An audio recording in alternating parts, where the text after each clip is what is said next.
घर का माहौल बिल्कुल अलग है। हर कोने में हलचल है, रिश्तेदारों की आवाज़ें गूंज रही हैं, कोई पानी के गिलास रख रहा है, कोई कुर्सी खिसका रहा है। हॉल के बीचों बीच पूरा परिवार इकट्ठा है। सभी के चेहरों पर उत्सुकता और बेचैनी साफ झलक रही है। कोई नहीं जानता कि अब आगे क्या होने वाला है। तभी धीरे धीरे मुख्य दरवाज़ा खुलता है और अंदर कदम रखते हैं नील और तेजस्विनी। दोनों के गले में चमकती हुई वरमाला है। उनके चेहरों पर थकान है, लेकिन आंखों में एक अलग सी शांति, जैसे उन्होंने कोई बड़ा फैसला लिया हो। जैसे ही परिवार वालों की नज़र उन पर पड़ती है, पूरा हॉल एकदम सन्नाटे में डूब जाता है। सिर्फ घड़ी की टिक टिक की आवाज़ सुनाई देती है। तेजस्विनी की काकी जी सबसे पहले अपनी साड़ी का पल्लू ठीक करते हुए चौंक जाती हैं। उनकी आंखों में हैरानी और गुस्सा दोनों हैं। वह ऊंची आवाज़ में पूछती हैं, ये क्या मजाक है? नील, तेजस्विनी, ये सब क्या है? नील और तेजस्विनी एक दूसरे की तरफ देखते हैं। उनके होंठ कुछ कहने को हिलते हैं, पर शब्द जैसे गले में अटक जाते हैं। इससे पहले कि वे कुछ बोल पाते, तेजस्विनी के काकाजी गुस्से में अपनी कुर्सी से उठ खड़े होते हैं। उनकी आंखों में आग है। वह तेजस्विनी की तरफ इशारा करते हुए गरजते हैं, मुझे कभी नहीं लगा था कि तुम इतनी घटिया लड़की निकलोगी। अगर मुझे ज़रा भी अंदाज़ा होता तो तुम्हें इस घर में कदम रखने की इजाज़त नहीं देता। पूरा परिवार हैरान है।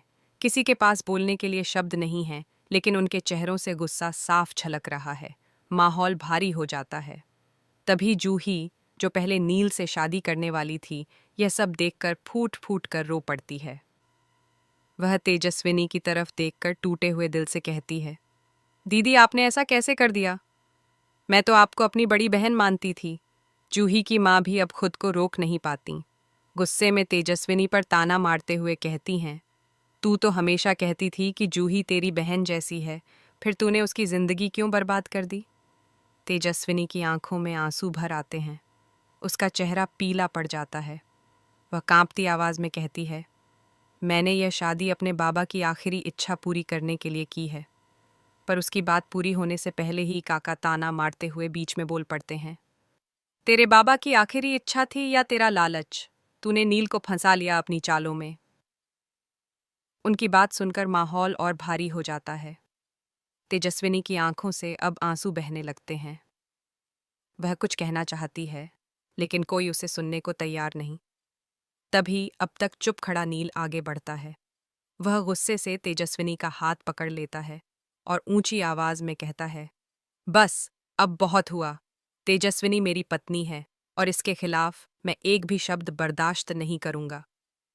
नील के इन शब्दों से पूरा परिवार सकते में आ जाता है। हॉल में फिर से सन्नाटा छा जाता है। हर कोई एक दूसरे की तरफ देखने लगता है, जैसे उन्हें यकीन ही नहीं हो रहा कि नील ने यह कह दिया। इसी बीच ऊपर से सीढ़ियां उतरते हुए आते हैं नील के माता पिता। उनके कदमों की आवाज जैसे हर किसी के दिल की धड़कन से टकरा रही हो। नील की माँ, जो पहले ही इस शादी से नाखुश थीं, तेजस्विनी की तरफ उंगली उठाते हुए गुस्से में कहती हैं, मैं इस शादी को नहीं मानती। यह लड़की इस घर की बहू कभी नहीं बन सकती। उनकी आवाज हॉल में गूंज जाती है। तेजस्विनी के लिए यह सब सुनना बेहद मुश्किल हो जाता है। वह रोते हुए नील की तरफ देखती है और कहती है, मैंने तुमसे कहा था नील, यह फैसला सही नहीं होगा। अब देखो, घर आने के बाद क्या क्या हो रहा है। नील उसे शांत करने की कोशिश करता है, कहता है, तेजस्विनी, मैं हूं ना तुम्हारे साथ, किसी को तुम्हें कुछ कहने नहीं दूंगा। लेकिन तेजस्विनी की आंखों से आंसू लगातार बह रहे हैं। उसके मन में सवालों का तूफान है। क्या उसने सच में गलती की? काका फिर से उठकर गुस्से में कहते हैं, अगर तुम्हें अपनी शादी बचानी है तो इस घर से निकल जाओ। तुम्हारे लिए इस घर में अब कोई जगह नहीं है। पूरा परिवार खामोश होकर यह सब सुन रहा है। हवा तक थम गई है। नील की आंखों में दर्द और गुस्सा दोनों हैं। वह अपने माता पिता की तरफ देखता है और दृढ़ आवाज में कहता है, अगर आपने तेजस्विनी को इस घर की बहू नहीं माना, तो मुझे भी इस घर में रहने का कोई हक नहीं है। यह सुनकर सबके चेहरे उतर जाते हैं। किसी ने सोचा नहीं था कि नील इतनी बड़ी बात कह देगा। काकी जी हैरान हैं। जूही की आंखों से आंसू रुक नहीं रहे और नील की मां स्तब्ध होकर अपने बेटे को देख रही हैं। माहौल इतना भावुक हो जाता है कि एक पल को सबकी आंखें नम हो जाती हैं। तेजस्विनी सिर झुकाकर खड़ी है, जबकि नील उसके कंधे पर हाथ रखकर उसे संभालता है। अब सवाल उठता है, क्या नील अपने परिवार को मना पाएगा? क्या तेजस्विनी को इस घर में बहू का दर्जा मिलेगा, या फिर उसे इस घर से निकालने के लिए कोई नई चाल चली जाएगी? इन सारे सवालों के जवाब मिलेंगे गुम है किसी के प्यार में के आने वाले एपिसोड्स में। तो जुड़े रहिए हमारे साथ और देखते रहिए इस शो का हर नया मोड, क्योंकि अब कहानी में आने वाला है सबसे बड़ा धमाका। अगर आपको यह एपिसोड पसंद आया हो तो लाइक करें, शेयर करें और चैनल को सब्सक्राइब करना ना भूलें, क्योंकि आगे की कहानी आपके दिल को छू जाएगी। स्टार प्लस का सुपरहिट शो गुम है किसी के प्यार में इन दिनों छोटे पर्दे पर एक बार फिर तहलका मचा रहा है। इस सीरियल ने हमेशा की तरह दर्शकों के दिलों में अपनी खास जगह बनाए रखी है। एक के बाद एक आने वाले धमाकेदार ट्विस्ट ने फैंस को टीवी से नजरें हटाने नहीं दी हैं। सोशल मीडिया पर हर जगह बस यही चर्चा है कि शो में आगे क्या होने वाला है। हालांकि कुछ फैंस का मानना है कि सई को बार बार नीचा दिखाने की कोशिश की जा रही है, जिससे वो थोड़ी निराश हैं। वहीं शो की टीआरपी में उतार चढ़ाव भी देखने को मिल रहा है, लेकिन इसके बावजूद शो अब भी दर्शकों की फेवरेट लिस्ट में टॉप पर बना हुआ है। आज की इस वीडियो में हम बात करेंगे शो के लेटेस्ट ट्रैक की, एक ऐसे ट्रैक की जिसमें शामिल है विराट सई की एनिवर्सरी, पत्रलेखा की जलन और भावनाओं से भरा ड्रामा। कहानी की शुरुआत होती है एक खूबसूरत पिकनिक ट्रिप से। स्कूल की बस में बच्चों की चहकती आवाज़ें, उनके हाथों में खाने पीने के डिब्बे और चारों ओर उत्साह का माहौल। इस ट्रिप का मकसद सिर्फ मस्ती नहीं बल्कि माता पिता और बच्चों के बीच के रिश्ते को और मजबूत बनाना है। इस ट्रिप में विराट, सई, विनायक, पत्रलेखा और पूरा स्कूल स्टाफ शामिल हैं।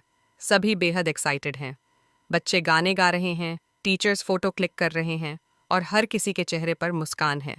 लेकिन कहानी का असली ट्विस्ट तब आता है जब अचानक बर्थडे केक की जगह एक एनिवर्सरी केक सामने आ जाता है। और वह एनिवर्सरी किसी और की नहीं बल्कि विराट और सई की होती है। जैसे ही केक टेबल पर आता है, पूरे माहौल में सन्नाटा छा जाता है। चारों ओर से हैरान नजरों का सैलाब, सबके चेहरे पर उत्सुकता और पत्रलेखा के चेहरे पर साफ झलकती जलन और गुस्से की आग। वह मन ही मन सोचती है, आखिर यह सब हुआ कैसे, किसने प्लान किया और मैं इसे रोक क्यों नहीं पाई। लेकिन उसके कुछ सोचने से पहले ही बच्चे और टीचर्स खुशी से चिल्लाने लगते हैं, हैप्पी एनिवर्सरी सर और मैम। विराट थोड़ा असहज हो जाता है, पर सई अपने आत्मविश्वास भरे अंदाज में मुस्कुराकर सबको धन्यवाद देती है। इसके बाद सभी मिलकर एक छोटी सी एक्टिविटी खेलते हैं, जहां बच्चों को अपने माता पिता के लिए स्पेशल गिफ्ट बनाना होता है। विनायक भी उत्साहित होकर आगे आता है और मासूमियत से पूछता है, पापा, आप मुझे क्या गिफ्ट दोगे? विराट प्यार से उसकी तरफ देखकर कहता है, जो विनू चाहेगा वही मिलेगा। मेरा सबसे बड़ा गिफ्ट तो ये होगा कि सई और विनू हमेशा मेरे साथ रहें। सई उसकी बात सुनकर मुस्कुरा देती है और जवाब देती है, मैं चाहती हूँ कि हर जन्मदिन पर विनू, तुम और मैं साथ रहें। यही मेरा गिफ्ट होगा। ये सुनते ही माहौल भावुक हो जाता है। बच्चों के चेहरे पर मासूम मुस्कान है, पर वहीं खड़ी पत्रलेखा का चेहरा उतर जाता है। वह खुद को रोक नहीं पाती और कहती है, और वीरू की मम्मा, क्या वो नहीं आ सकती? सई बड़ी ही शांति से जवाब देती है, क्यों नहीं, आप भी रहिए ना, आखिर फैमिली फोटो तो सबकी होती है। सई की यह बात वहां मौजूद सबको बहुत अच्छी लगती है, लेकिन पत्रलेखा के अंदर का गुस्सा और जलन और गहरा हो जाता है। इसी बीच घर से अश्विनी का फोन आता है। वह पूछती हैं, पत्रलेखा, क्या सई का बर्थडे मनाने की परमिशन है? पत्रलेखा भड़क उठती है और गुस्से में कहती है, आज सिर्फ सई का बर्थडे नहीं है, उसकी और विराट की एनिवर्सरी भी है। सब कुछ जानबूझकर किया गया है मुझे नीचा दिखाने के लिए। उधर पिकनिक में अगला गेम शुरू होता है, कितना जानते हो अपने पार्टनर को। इस गेम में माता पिता को एक दूसरे के बारे में सवालों के जवाब देने होते हैं। पहले नंबर पर आते हैं विराट और पत्रलेखा। पत्रलेखा चेहरे पर आत्मविश्वास लिए सभी सवालों के जवाब देती है। विराट का पसंदीदा खाना, रंग, हॉबी, सब कुछ। लोग तालियां बजाते हैं। लेकिन जब बारी आती है सई और बच्चों की टीम की, तो वहां सब विराट और सई की अंडरस्टैंडिंग देखकर दंग रह जाते हैं। टीचर्स तक यह नोटिस करते हैं कि भले ही सई और विराट अब पति पत्नी नहीं रहे, लेकिन उनका रिश्ता, उनकी समझ और बॉन्डिंग आज भी उतनी ही गहरी है। कुछ बच्चे मासूमियत से पूछते हैं, मैम, आप और सर फिर से साथ क्यों नहीं रहते? सई थोड़ी देर के लिए भावुक हो जाती है, लेकिन खुद को संभाल लेती है। उधर पत्रलेखा का पारा अब आसमान छूने लगता है। वह हर मौके पर सई को नीचा दिखाने की कोशिश करती है, लेकिन हर बार सई की सादगी और सबकी मोहब्बत उसके सारे प्लान फेल कर देती है। एपिसोड के अंत में रात का सीन दिखाया जाता है। चांदनी रात, हल्की हवा और सई अकेली झूले पर बैठी है। उसके चेहरे पर शांति है, पर आंखों में कई सवाल। तभी विराट आता है। वह धीरे से कहता है,